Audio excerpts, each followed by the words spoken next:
Um,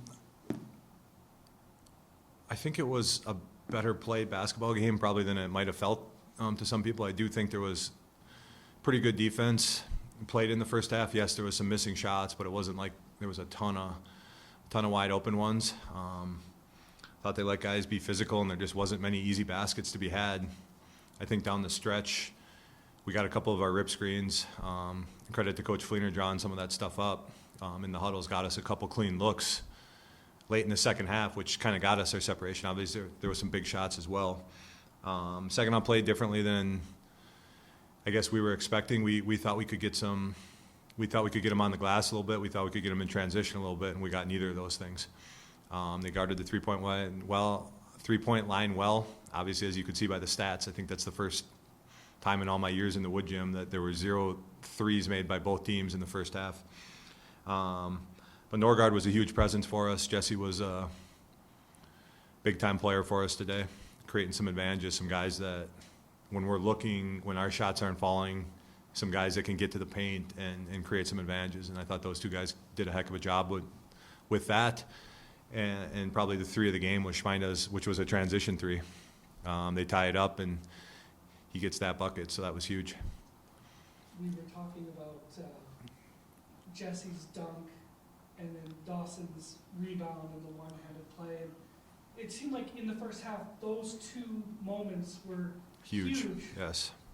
No, I mean, there's moments in a game, and I brought up the Schmeinda three because of when a team's been down for a long time, and sometimes they can only get to tie, when you actually get over the hump and take a lead, and that's not always the case, but sometimes that's a big mental block, and to bring it back, and it's like we used all this energy to catch up, and then we didn't even take the lead type of thing. But yeah, in the first half, we talk a lot about the gritty points and things like that, and that's what a couple of those were. I mean, the Norgard one on the rebound was huge, and yeah, you guys are spot on that. How nice is it to have Dawson, a guy that's really known for his defense, put up 15 points today? Obviously, it's awesome, but some of that is they guarded him one-on-one and let him kind of go to work.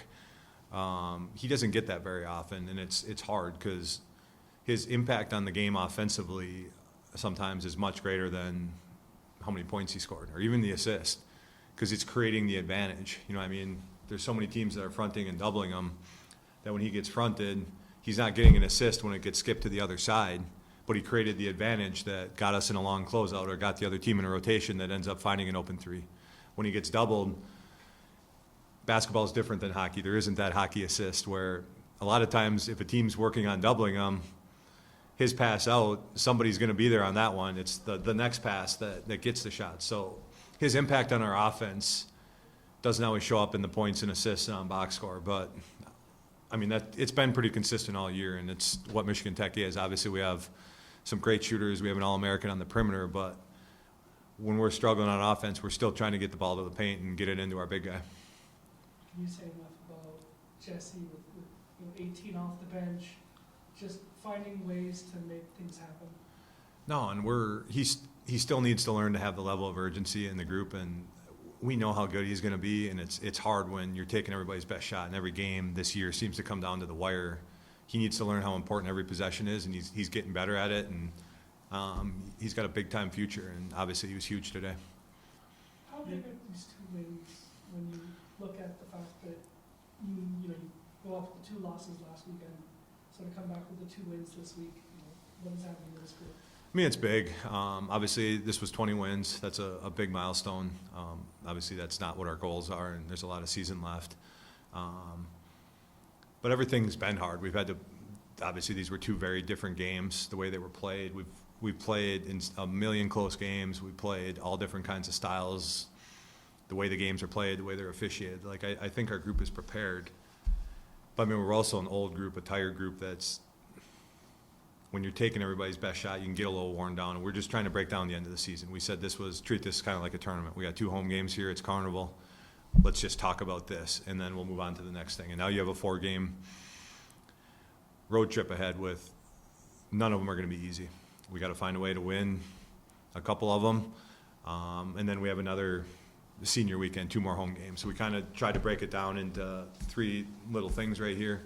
And obviously we'll break it down even more, how important every possession, every media-to-media round is, and things like that. But no, we accomplished what we set forth to do on Monday, was just get through this weekend playing well, and we'll talk about the next step after that. Was this more, I mean, in basketball, usually 50% offense, 50% defense. Was this a 40% offense, 60% defense day, or maybe more? Probably. And I think as a whole, our basketball team isn't 50-50. I mean, we're leaning on our defense, and this group was kind of built. I mean, I go all the way back to when this group started its run. Obviously, they've been together 4 years, but when the success started, I mean, we put the guys out there to defend and let Marcus do the rest on offense, and we'll figure that part out. But the guys that are going to defend and play hard are going to be the ones that are out there. So yes, when you get to the end, it needs to be 50-50 or maybe even a little more offense. But what got us here and what this was built on was probably 60-40 defense, 70-30 defense, and today we had to lean on that.